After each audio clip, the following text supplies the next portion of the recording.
Welcome to this explainer. Let's just jump right in. We're going on a bit of a fun adventure today where we use a simple garden to unlock some truly amazing math concepts. You know, math isn't just a bunch of random numbers on a page. It's the hidden code to building, designing, and understanding the entire physical world around us. To start making sense of this code, I want you to picture a beautiful little rectangular garden right in your own backyard. Today, we've got two very important but entirely different jobs to do out there, and we're definitely going to need math to get them both done perfectly.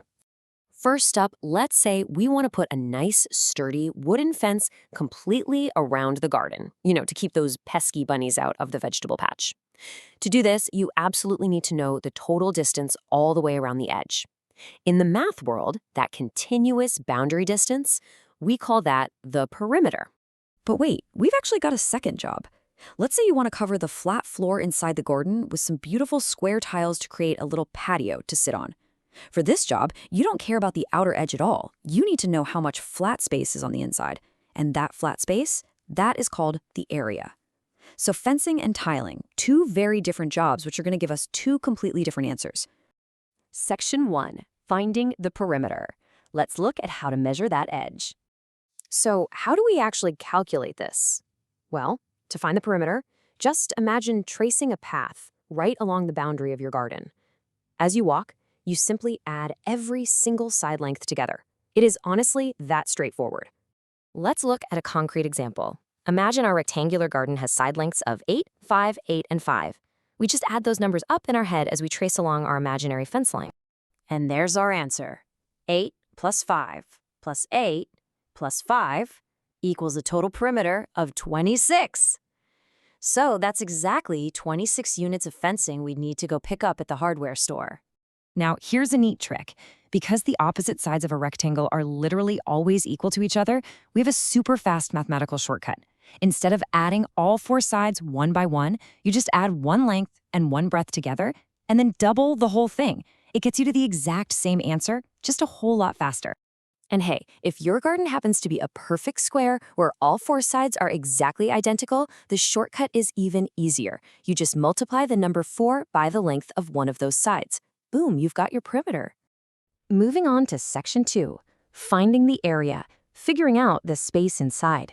Picture the inside of our garden completely covered with unit squares, kind of like the real floor tiles you'd lay down for a patio. The total number of squares that fill that space is your area. Because we are literally counting squares, area is always measured in square units. Now, counting every single tile one by one would take absolutely forever, right?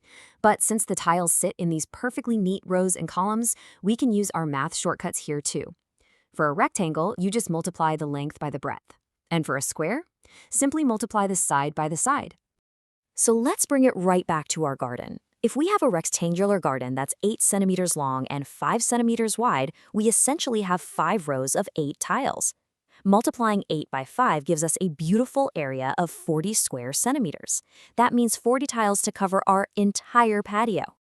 Section 3. Watch your units. Let's talk about a really common mistake. Perimeter is just a continuous boundary line, right? It's a measurement of pure length, so we use cm for centimeters or m for meters.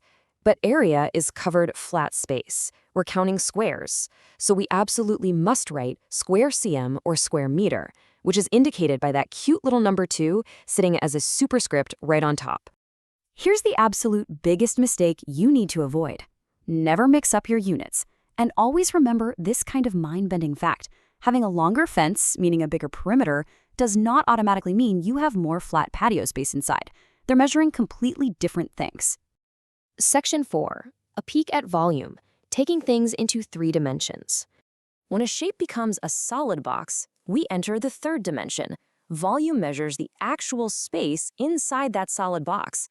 And instead of covering a flat floor with flat tiles, we imagine filling up this entire box with tiny little toy cubes. Now, you could sit there all day and count those tiny cubes, or you could use our ultimate 3D shortcut. Just multiply the length by the breadth by the height. And since we're counting cubes now, we always measure volume in cubic units, like cubic centimeters. You'll recognize this by the superscript 3 sitting at the end of the unit.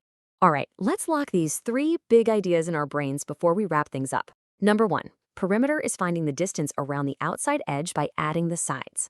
Number 2, area is finding the space inside by multiplying.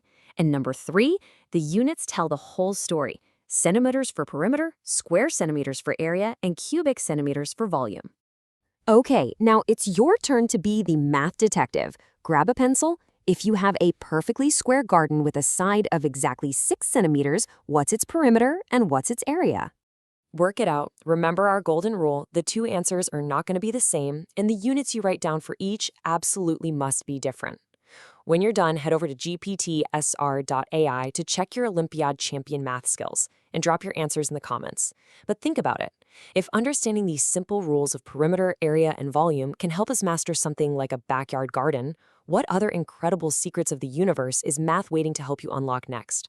Thanks for checking out this explainer and keep learning.